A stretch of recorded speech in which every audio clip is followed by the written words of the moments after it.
নমস্কাৰ প্ৰতিযোগিতামূলক পৰীক্ষাৰ আমি সকলো ধৰণৰ কোৱেশ্চন আনসাৰ ডিসকাস কৰিছোঁ আজি আমি মুঠ 150টা কোৱেশ্চন ডিসকাস কৰিম আজি আপোনালোকে ভিডিঅ'টোত এমসিকিউ দেখা নাপাব ডাইৰেক্ট কোৱেশ্চন আনসাৰ আমি ডিসকাস কৰিম যি কমনলি আপোনাৰ যিকোনো ধৰণৰ এক্সামত আহে গতিকে যিকেইটা কোৱেশ্চন মই আজি আপোনালোকৰ বাবে লৈছো আপোনালোকে যদি চাই ভালকৈ ভিডিঅ'টো শেষলৈকে যদি মনত ৰাখে 100% মই গ্যাৰান্টি দিব পাৰো যে আপোনালোকে এইকেইটা কোৱেশ্চনৰ ওপৰত আপোনালোকৰ জিকে আপোনালোকৰ থাকিব সো ভিডিঅ'টো শেষলৈকে চাব আৰু যদিহে আপোনালোকে আমাৰ চেনেলত আজি প্ৰথম বা নতুন আহিছে চেনেল সাবস্ক্ৰাইব কৰি দিব আমি এমসিকিউ ক্লাছও লৈ আহিম কিন্তু আজি ডাইৰেক্ট কোৱেশ্চন আনসাৰ ক্লাছ হয় 32000 যে আপকামিং ভ্যাকেন্সি ওলাব অসমৰ লগতে আপোনাৰ গভৰ্ণমেণ্টৰ যিকোনো ধৰণৰ এক্সামৰ কাৰণে আপোনালোকে প্ৰিপাৰেচন চলাই আছে যদি এইকেইটা কোৱেশ্চন বিশেষ ইম্পৰ্টেন্ট হ'ব আপোনালোকৰ কাৰণে ওকে তো আহকচোন আৰম্ভ কৰোঁ আজি ভিডিঅ'টো ষ্টাৰ্ট কৰোঁ ভিডিঅ'টো ষ্টাৰ্ট কৰাৰ আগতে আগৰবাৰ কৈছোঁ কষ্ট কৰিছি যেটো লাইক কমেন্ট শ্বেয়াৰ লগতে চেনেলটো সাবস্ক্ৰাইব কৰি দিবলৈ নাপাব আজি ফাৰ্স্ট কোৱেশ্চনটো হৈছে Which city is called the gateway to northeast? আমাৰ gateway northeast বুলি কোনখন চিটি কোৱা হয় আমি সকলোৱে জানো আৰু আমাৰ সকলোৰে ফেমাস গুৱাহাটী গুৱাহাটী চহৰখনক বা চিটিখনক কি কোৱা হয় gateway to northeast বুলি কোৱা হয় মনত থাকিব next question number 2 Who was the first to start the system of land serving in Assam? কোনে প্ৰথমতে land serving systemটো অসমত আৰম্ভ কৰিছিল কোনে কৰিছিল Yes গদাধৰ সিংহই কৰিছিল আপোনালোকে জানে গদাধৰ সিংহই প্ৰথমতে আৰম্ভ কৰিছিল ল্যান্ড সাৰ্ভিং সিস্টেমটো মনত থাকিব আজি কোৱেশ্চনটো ইংৰাজীত লৈ আহিছো এইকাৰণে বহুতে মোক খুদি আছে যে ইংৰাজীত কোৱেশ্চন আনিব লাগে গতিকে আপোনালোকৰ ৰিকুৱেষ্ট মই ভিডিঅ'বোৰ লৈ আহো যিমান পাৰে সিমান মৰম দিবলৈ ট্ৰাই কৰিব তেহে আমি সোনকালে আপোনালোকৰ বাবে কিবা এটা নতুন আনিবলৈ উৎসাহিত হ'ম okay next question number 3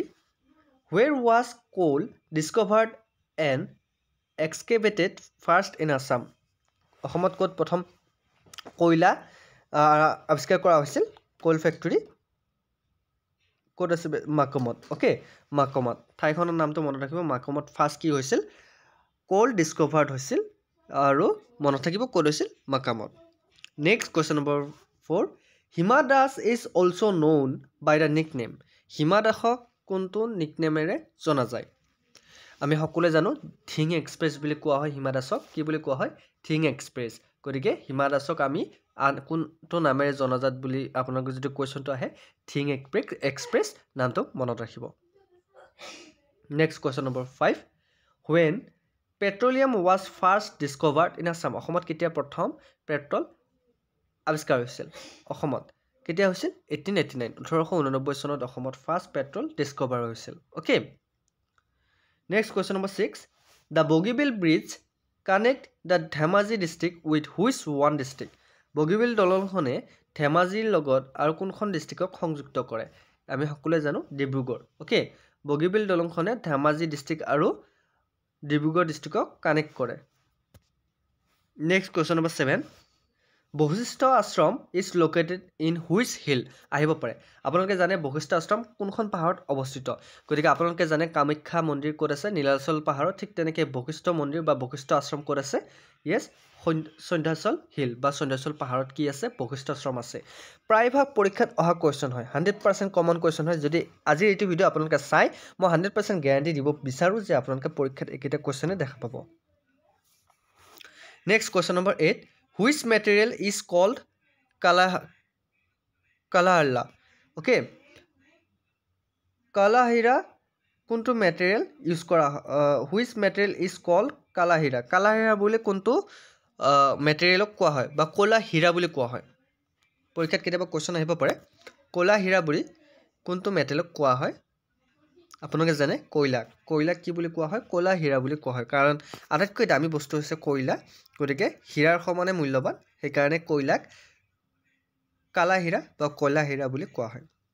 The total length of the Brahmaputra river in India Brahmaputra নদীখনৰ কিমান দীঘল বা কিমান লেন্থ কিমান ইয়াৰে total length হৈছে 916 কিলোমিটাৰ ব্ৰহ্মপুত্ৰ নদীখন কিমান দূৰলৈ বিয়পি আছে আপোনাৰ জিওগ্ৰাফি কোৱেশ্চন আহিব পাৰে মনত ৰাখিব 916 কিলোমিটাৰ ব্ৰহ্মপুত্ৰ নদীখনৰ length next question number 10 The tribal league in Assam was founded in the year অসমত tribal league কেতিয়া ফাউণ্ড কৰা হৈছিল tribal league ওকে অসমত tribal league কেতিয়া ফাউণ্ড হৈছিল 1933 ওকে কেতিয়া হৈছিল 1933 tribal league Next question number 11. Total number of bridges over the river Brahmaputra as of 2023. এটা কথা মনত ৰাখিব 2023 কুৱেশ্যনত কেতিয়াবা আপোনালোকক চন ধৰি দিব পাৰে গতিকে সেই চনৰ ভিতৰত কিমানখন ব্ৰিজ আছিল ব্ৰহ্মপুত্ৰত আপোনালোকে ক'ব লাগিব এটা 2024 দিলে বৰ্তমানলৈকে ব্ৰহ্মপুত্ৰৰ ওপৰত কেইখন ব্ৰিজ হৈছে আপোনালোকে দিব লাগিব এতিয়া ইয়াতে কুৱেশ্যনটো দিয়া আছে 2023 মানে 2023 চনলৈকে ব্ৰহ্মপুত্ৰৰ ওপৰত কেইখন ব্ৰিজ হৈছে আপোনালোকে টোটেল ব্ৰিজৰ সংখ্যা আছে 6খন মনত থাকিব 2023 লৈকে 2024 লৈকে কিমানখন হৈছে আপোনালোকে মোক কমেন্ট কৰিব Next question number 12. Which road in Assam connect India with Myanmar and China? কোনটো ৰাস্তা বা কোনটো পথে ভাৰতক ম্যানমাৰ আৰু চাইনাৰ লগত সংযুক্ত কৰিছে ইয়াৰ শুদ্ধ উত্তৰটো হৈছে ষ্টিল ৱেল ৰোড লিডো ৰোড বুলি কোৱা হয় ষ্টিল ৱেল ৰোড আপোনালোকে মোক কমেন্ট কৰকচোন এই ষ্টিল ৱেল ৰোডটো ক'ত আছে Next question number 13. Guwahati Tea Auction Center established in which year? Guwahati Tea Auction Center কেতিয়া এষ্টাব্লিছ কৰা হৈছিল বহুত ইম্পৰ্টেণ্ট কুৱেশ্যন হয় ইয়াৰ চনটো হৈছে 1970 আপোনালোকে বহিখনত লিখি লওক ওকে আৰু ধুনীয়া ধুনীয়া কুৱেশ্যন আছে next question number 14 who was first civil servant from Assam অসমৰ প্ৰথম চিভিল সাৰ্ভেণ্ট কোন আছিল অসমৰ প্ৰথম চিভিল সাৰ্ভেণ্ট বা আইএছ বিষয়া আছিল আনন্দৰাম বৰুৱা আছিল অসমৰ প্ৰথম IS okay Next question number 15. Which district was separated from Assam and given to Pakistan in 1947? অসমৰ কোনখন ডিস্ট্ৰিক্টক 1947 চনত ভাগ কৰি পাকিস্তানক দিয়া হৈছিল গতিকে ইয়াৰ শুদ্ধ উত্তৰটো হৈছে সিলেট নামৰ ডিস্ট্ৰিক্টখন 1947ত পাৰ্টি সেপাৰেট কৰি আমাৰ পৰা পাকিস্তানক দিয়া হৈছিল okay next question number 16 The former name of Guwahati গুৱাহাটীৰ আগৰ নাম কি আছিল বহুত পৰীক্ষাত আহে কিন্তু এটো কোৱেশ্চন বা গুৱাহাটীৰ বৰ্তমান গুৱাহাটী বুলি আমি চহৰখনক জানো কিন্তু গুৱাহাটীৰ আগত এটা নাম আছিল সেইখন চহৰ সেই নামটো কি প্ৰাগজ্যোতিষপুৰ ওকে গুৱাহাটীখন আগতে প্ৰাগজ্যোতিষপুৰ বুলি জনা গৈছিল মনত থাকিব গেট 4 পৰীক্ষা যি সকলে দিব তেওঁলোকৰ কাৰণে তো ইম্পৰ্টেন্টই লগতে গেট 3 আৰু আসাম পুলিচ দিয়া সকলৰ পৰীক্ষা দিয়া সকলৰ বাবেও ইম্পৰ্টেন্ট এটো ভিডিও ওকে আৰু বহুত আছে কোৱেশ্চন অকলমান ধৈৰ্য ধৰক ভিডিওটো শেষলৈকে চাওক আৰু ভিডিওটো যিমান পাৰে সিমান শেয়াৰ কৰক কাৰণ আপোনালোকৰ লাভ হ'ব কাৰণ লগ বন্ধু এটাই যদি আপোনালোকৰ সহায়ত যদি পৰীক্ষাটো পাছ কৰে চাকৰি এটা লাভ কৰে নিশ্চয়কৈ আপোনাৰ লাভ নহব জানো Next question number 17 The Rainforest Research Institute in Assam is located in অসমৰ কোত Rainforest Research Institute আছে যাক চমুকৈ RFRI বুলি কোৱা হয় RFRI চমুকৈ ফুল নেম হৈছে Rainforest Research Institute কোড আছে অসমৰ ইয়াৰ শুদ্ধটো হৈছে যোৰহাটত আছে যোৰহাটত কি আছে Rainforest Research Center Next question number 18 What is the capital of Assam অসমৰ ক্যাপিটেল কি বা অসমৰ ৰাজধানী কি ইয়াৰ ৰাজধানী হৈছে দিছপুৰ আমি সকলোৱে জানো Next question number 19 The climate of Assam is অসমৰ ক্লাইমেট টু কি tropical monsoon climate হল অসমৰ climate okay Next question number 20 Which singer is known as the bird of the Brahmaputra? কোনজন সিঙ্গাৰক bird of the Brahmaputra বুলি কোৱা হয় ইয়াৰ শুদ্ধ উত্তৰটো হৈছে ভূপেন হাজৰিকা ওকে ভূপেন হাজৰিকা কি বুলি কোৱা হয় bird of the Brahmaputra বুলি কোৱা হয় Next question number 21 What is the state bird of Assam? অসমৰ state bird কি ৰাজ্যিক পক্ষী কি অসমৰ ৰাজ্যিক পক্ষী কি প্ৰায়ভাগ পৰীক্ষাত অহা কোৱেশ্চন হয় কমন কোৱেশ্চন হয় অসমৰ ৰাজ্যিক পক্ষী হৈছে দেওহা ইয়াক ইংৰাজীত কোৱা হয় হোৱাইট উইং উড ডাক নামটো মনত ৰাখিব বহুত ইম্পৰ্টেন্ট কোৱেশ্চন হয় ইংৰাজীটো আহিব পাৰে অসমীয়াটো আহিব পাৰে গতিকে দুইটা আপোনালোকে মনত ৰাখিব অসমীয়াত কি বুলি কোৱা হয় হোৱাইট উইং উড ডাকক অসমীয়াত কোৱা হয় দেওহা আৰু ইংৰাজীত কোৱা হয় হোৱাইট উইং উড ডাক এয়া হৈছে আমাৰ ষ্টেট বাৰ্ড বা ৰাজ্যিক পক্ষী next question number 22 What is the motto of Assam Rifle? Assam Riflesor motto ki? Assam Riflesor motto ki? Friends of the Northeast, Sentinels of the Northeast. Assam Riflesor ji amar Assam Arokhi bishoy eta battalion ase Assam Rifles boli teolokor motto to ki? Teolokor motto hoise Friends of the Northeast, Sentinels of the Northeast. Next question number 23. Which of the following writer was the first Gyanpith Award received? Kunjon lekhoke prothom বা কোনজন লেখকে প্ৰথম Jnanpith award লাভ কৰিছিল ইয়াৰ শুদ্ধ উত্তৰটো হৈছে বীৰেন্দ্ৰ কুমাৰ ভট্টাচাৰ্য তেখেতে প্ৰথম জ্ঞানপীঠ বঁটা লাভ কৰিছিল next question number 24 who was Bakul Kashtha Bakul Kashtha কোন বকুল কাষ্ঠ কোন কেতিয়াবা আহিব পাৰে বকুল কাষ্ঠ হৈছে এজন মেথমেটিচিয়ান আৰু তেওঁ কামৰূপৰ পৰা okay a mathematician from Kamrupa Bakul Kashtha okay Bakul Kashtha next question number 25 who is known as the forest man of India আমাৰ ভাৰতৰ ফৰেষ্ট মেন বুলি কাক কোৱা হয় আহিব পাৰে কুৱেশ্যনত আমাৰ ভাৰতৰ ফৰেষ্ট মেন বুলি কোৱা হয় যাদৱ পায়েঙক কি বুলি কোৱা হয় নামটো আহিব পাৰে forest man of India next question number 26 on which river is the Dhola Sadiya bridge built Dhola Sadiya ব্ৰিজখন দলংখন কোনখন নদীত বনোৱা হৈছিল কোনখন নদীৰ ওপৰত বনোৱা হৈছিল ধলা শদিয়া ব্ৰিজখন লোহিত নদীৰ ওপৰত বনোৱা হৈছে next question number 27 what is the name of the super computer installed in IIT Guwahati super computer installed in IIT Guwahati ইয়াৰ নামটো কি পৰম ঈশান ওকে পৰম ঈশান নামৰ এটা সুপাৰ কম্পিউটাৰ ইনষ্টল কৰা হৈছে ক'ত কৰা হৈছে IIT Guwahati আহিব পাৰে IIT Guwahatiত ইনষ্টল কৰা সুপাৰ কম্পিউটাৰটোৰ নাম কি আপোনালোকে নামটো মনত ৰাখিব পৰম ঈশান নামটো কি Param Ishan next question number 28 what is the name of the first oil refinery in Assam অসমৰ প্ৰথম তেল শোধনাগাৰটো ক'ত আছে বা নাম কি ইয়াৰ শুদ্ধটো হৈছে ডিগবৈ অসমৰ প্ৰথম ৰিফাইনাৰী হৈছে Digboi next question number 29 who was the first Indian district magistrate in India ভাৰতৰ প্ৰথম ডিষ্ট্ৰিক্ট মেজিষ্ট্ৰেটজনৰ নাম কি Anandram Barua okay next question number 30 the girl at tributary of Brahmaputra is situated between the girl at tributary of Brahmaputra is situated between ক'ৰ মাজত tributary of Brahmaputra আছে দিহিং আৰু সোৱণশিৰিৰ মাজত নেক্সট কুৱেশ্যন নম্বৰ 31 মূলা গাভৰু ডাইড ফাইটিং এগেইনষ্ট মূলা গাভৰু কাৰ সৈতে যুদ্ধ লাগি তেখেত মৃত্যুবৰণ কৰিছিল মূলা গাভৰু তুৰ্বকৰ লগত ফাইট কৰি বা যুদ্ধ লাগি তেখেতে মৃত্যুবৰণ কৰিছিল which city is known as city of blood কোনখন চহৰক চিটি অফ ব্লাড বুলি কোৱা হয় তেজৰ চহৰ বুলি কোৱা হয়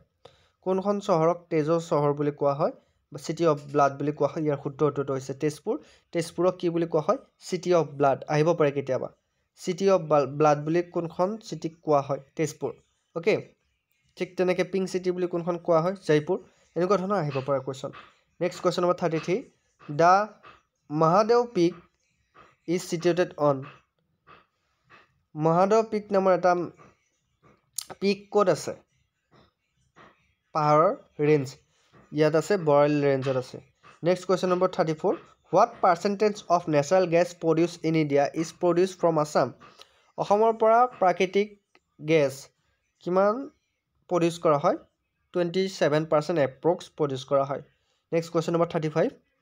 which refinery in Assam is also' known as Assam Accord refinery অসমৰ কোনটো ৰিফাইনেৰী আছাম একৰ্ড ৰিফাইনেৰী বুলি জনাজাত Numaligarh refinery okay next question number 36 the valley of death for birds Jatinga is located in which district of Assam পক্ষীৰ য'ত জাতিংগা আপোনালোকে জানে ইয়াতে কি হয় জাতিংগাৰ ওপৰত যদি আপোনাৰ পক্ষীবোৰ উৰি যায় লগে লগে মৃত্যুবৰণ কৰে সেইকাৰণে ইয়াক কোৱা হৈছে the Vile of death of birds বুলি কোৱা হয় ক'ত আছে জাতিংগা ডিমা হাছাও ডিষ্ট্ৰিক্টত জাতিংগা চহৰখন আছে next question number 37 what is the name of the longest bridge in Assam অসমৰ আটাইতকৈ দীঘল দলংখনৰ নাম কি ধলা শদিয়া ব্ৰিজ ওকে মনত থাকিব লংগেষ্ট ব্ৰিজ বুলি কোৱা হয় অসমৰ Dhola Sadiya bridge next question number 38 which is the only international airport in Assam অসমৰ এখন ইণ্টাৰনেশ্যনেল এয়াৰপৰ্ট বা বিমানবন্দৰ ক'ত আছে আন্তঃৰাষ্ট্ৰীয় বিমানবন্দৰ অসমৰ ক'ত আছে কোনটো অসমৰ আন্তঃৰাষ্ট্ৰীয় বিমানবন্দৰটো হৈছে লোকপ্ৰিয় গোপীনাথ ইণ্টাৰনেশ্যনেল এয়াৰপৰ্ট বা লোকপ্ৰিয় গোপীনাথ আন্তঃৰাষ্ট্ৰীয় বিমানবন্দৰ এয়া আছে গুৱাহাটীত okay next question number 39 Deopahar the ruins of an ancient temple is located ক'ত আছে দেওফাৰ ৰুইনছ ইয়াত আছে নুমলীগড়ত আছে next question number 40 what is the rank of Assam in India by area অসমৰ ৰেংক কিমান area by 17 number rank next question number 41 who is known as the falcon of the world বুলি কাক জনা যায় বানু হাৰালুক জনা যায় নামটো মনত ৰাখিব বানু হাৰালু এখেতক ফেলকন অফ দ্য ৱৰ্ল্ড বুলি জনা যায় next question number 42 what is the Assam famous for Assam কিহৰ কাৰণে বিখ্যাত অসম হৈছে চাহৰ কাৰণে বিখ্যাত চাহ আৰু চিল্কৰ কাৰণে আছাম টি এণ্ড আছাম চিল্কৰ কাৰণে Assam famous okay Assam famous for Assam tea and Assam silk next question number 43 Srimanta Sankardev was born in the year শংকৰদেৱৰ কেতিয়া জন্ম হৈছিল কোন চনত 1449 চনত 1449 আমি সকলোৱে জানো ক'ত হৈছিল বৰদোৱাৰ আলিপুখুৰীত okay next question number 44 who is the founder of the Assamese daily English newspaper the Assam Tribune okay এখন আগতে ইংলিছ নিউজ পেপাৰ অসমৰ পৰা ডেইলি প্ৰকাশ পাইছিল আৰু সেই নিউজ পেপাৰখনৰ নাম হৈছে দ্য আছাম ট্ৰিবিউনি আৰু আছাম ট্ৰিবিউনিখনৰ ফাউণ্ডাৰ কোনে প্ৰতিষ্ঠা কৰিছিল এই নিউজ পেপাৰ যিটো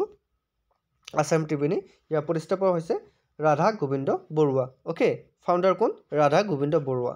next question number 45 the total length of the Dhola Sadiya ব্ৰিজৰ কিমান দীঘল বা কিমান বহল ইয়াৰ লেন্থ কিমান 9.15 কিলোমিটাৰ ধলা শদিয়া ব্ৰিজৰ length next question number 46 the police training college was first establish in the year 1948 the police training college first 1948 চনত ক'ত প্ৰতিষ্ঠা কৰা হৈছিল ইয়াৰ শুদ্ধ উত্তৰ দিছে 16 চালনীবাৰী অসমৰ চালনীবাৰীত 1948 চনত পুলিচ ট্ৰেইনিং কলেজ স্থাপিত কৰা হৈছিল next question number 47 who root the book ভক্তি ৰত্নাৱলী কোনে লিখিছিল ইয়াৰ শুদ্ধ উত্তৰ দিছে মাধৱদেৱে ভক্তি ৰত্নাৱলী লিখিছিল ইয়াৰ মাজত কিছুমান কুৱেশ্যন হয়তো এনচাৰবোৰ ভুল হ'ব পাৰে আপোনালোকে ক্ষমা কৰিব যদি কিবা ভুল হৈ যায় আপোনালোকে মোক ডাইৰেক্টলি জনাব পাৰে কিবা ভুল হৈছে অ'কে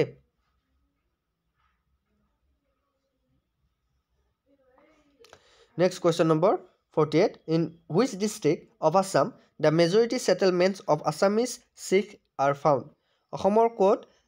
শিখ ধৰ্ম ব্যক্তি পোৱা যায় মেজৰিটি হিচাপে নগাঁৱত okay next question number 49 Srimanta Sankardev died in which ইয়াৰ শংকৰদেৱৰ কেতিয়া মৃত্যু হৈছিল বহুতে শংকৰদেৱৰ জন্ম চনটো জানে 1449 চনত কিন্তু শংকৰদেৱৰ মৃত্যু কেতিয়া হৈছিল হয়তো বহুতে নাজানে শংকৰদেৱৰ মৃত্যু হৈছিল 1568 চনত 1568ত শংকৰদেৱৰ মৃত্যু হৈছিল next question number 50 what is the first day of Rongali Bihu called Rongali বিহুৰ প্ৰথম দিনটোক কি বুলি কোৱা হয় ৰঙালী বিহু বা বহাগ বিহুৰ প্ৰথম দিনটোক কোৱা হয় গৰু বিহু অ'কে তো বন্ধুসকল আজি আপোনাৰ মুঠ 100টা যিটো ভিডিঅ'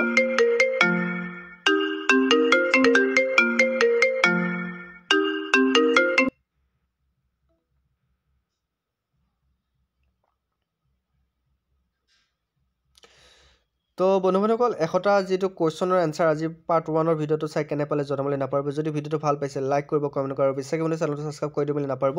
আৰু পাৰ্ট 2 ভিডিঅ' লাগে যদি আপোনালোকে মোক কমেণ্ট কৰিব মই পাৰ্ট 2 ভিডিঅ' লৈ আহিম গতিকে ভিডিঅ'টো শেষলৈকে চোৱাৰ বাবে আপোনালোকক বহুত বহুত ধন্যবাদ আজিলৈ মই অন্য এটা ভিডিঅ'ত লগ পোৱাৰ প্ৰতিশ্ৰুতিৰে জয় হিন্দ জয় অসম